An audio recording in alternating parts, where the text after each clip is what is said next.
ಏನು ಗಂಗಾ ನದಿಯಲ್ಲಿ ದೋಣಿ ಮುಳುಗಿ ಮೃತಪಟ್ಟವರ ಸಂಖ್ಯೆ ದೋಣಿ ಮುಳುಗಿ ದುರಂತ ಆಗಿದ್ದಂತಹ ಸಂದರ್ಭದಲ್ಲಿ ಮೃತಪಟ್ಟವರ ಸಂಖ್ಯೆ ಈಗ 25ಕ್ಕೆ ಏರಿಕೆಯಾಗಿದೆ.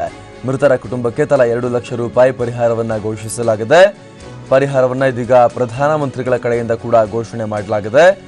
ಗಾಯಗೊಂಡವರಿಗೆ ತಲಾ 50,000 ರೂಪಾಯಿ ಪರಿಹಾರವನ್ನ ಘೋಷಣೆ ಮಾಡಲಾಗಿದೆ. ರಾಜ್ಯ ಸರ್ಕಾರದಿಂದ ತಲಾ 4 ಲಕ್ಷ ರೂಪಾಯಿ ಪರಿಹಾರವನ್ನ ಈಗಾಗಲೇ ಘೋಷಣೆ ಮಾಡಲಾಗಿದೆ. NDRF ಸಿಬ್ಬಂದಿಯಿಂದ ಈಗ ಶೋಧ ಕಾರ್ಯ ಮುಂದುವರೆದಿದೆ. ಬಿಹಾರದ ಪಾಟ್ನಾ ಸಮೀಪ ಗಂಗಾ ನದಿಯಲ್ಲಿ ನಡೆದಂತಹ ದೋಣಿ ದುರಂತದಲ್ಲಿ ಮೃತಪಟ್ಟವರ ಸಂಖ್ಯೆ ಈಗ 25ಕ್ಕೆ ಏರಿಕೆಯಾಗಿದೆ.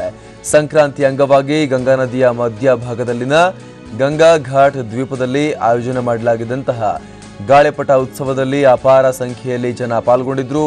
ಉತ್ಸವ ಮುಗಿಸಿ ದ್ವೀಪದಿಂದ ವಾಪಸ್ ಆಗುವ ಟೈಮ್ನಲ್ಲಿ 40ಕ್ಕೂ ಅಧಿಕ ಮಂದಿ ಪ್ರಯಾಣ ಮಾಡ್ತಾ ಇದ್ದಂತಹ ದೋಣಿ ನಿಯಂತ್ರಣ ತಪ್ಪಿ ನೀರಲ್ಲಿ ಪಲ್ಟಿಯಾಗಿದೆ. 24 ಮಂದಿ ಮೃತಪಟ್ಟಿದ್ದಾರೆ, ಹಲವು ಮಂದಿ ನಾಪತ್ತೆಯಾಗಿದ್ದಾರೆ. 10ಕ್ಕೂ ಅಧಿಕ ಮಂದಿಯನ್ನ ರಕ್ಷಣೆ ಮಾಡುವಲ್ಲಿ ಯಶಸ್ವಿಯಾಗಿದ್ದಾರೆ. ಇದರಲ್ಲಿ 9 ಮಂದಿಯ ಪರಿಸ್ಥಿತಿ ಗಂಭೀರವಾಗಿದ್ದು ಸ್ಥಳೀಯ ಆಸ್ಪತ್ರೆಯಲ್ಲಿ ಚಿಕಿತ್ಸೆಯನ್ನು ಪಡೆದಿದ್ದಾರೆ. ಬಿಹಾರ ಮುಖ್ಯಮಂತ್ರಿ ನಿತೀಶ್ ಕುಮಾರ್ ಘಟನೆಯ ತನಿಖೆಗೂ ಕೂಡ ಆದೇಶವನ್ನ ನೀಡಿದ್ದಾರೆ. ಅಲ್ಲದೆ ಮೃತ ವ್ಯಕ್ತಿಗಳ ಕುಟುಂಬಗಳಿಗೆ ತಲಾ 4 ಲಕ್ಷ ರೂಪಾಯಿ ಪರಿಹಾರವನ್ನ ಘೋಷಣೆ ಮಾಡಲಾಗಿದೆ. ಇದೀಗ ಪ್ರಧಾನಮಂತ್ರಿಗಳ ಕಚೇರಿಯಿಂದ ಕೂಡ 2 ಲಕ್ಷ ರೂಪಾಯಿ ಪರಿಹಾರವನ್ನ ಘೋಷಣೆ ಮಾಡಲಾಗಿದೆ. ಗಾಳಿಪಟ ಉತ್ಸವದಲ್ಲಿ ಪಾಲ್ಗೊಳ್ಳೋರಿಗೆ ಉಚಿತವಾಗಿ ಸೇವೆ ನೀಡುತ್ತಾ ಇದ್ದಂತಹ ದೋಣಿಯಲ್ಲಿ ಸಾಮರ್ಥ್ಯಕ್ಕಿಂತ ಅಧಿಕ ಜನರನ್ನ ಕರೆದುಕೊಂಡು ಹೋಗಲಾಗ್ತಾ ಇತ್ತು. ಇದೇ ದುರಂತಕ್ಕೆ ಕಾರಣ ಅಂತ ಈಗ ಹೇಳಲಾಗ್ತಾ ಇದೆ.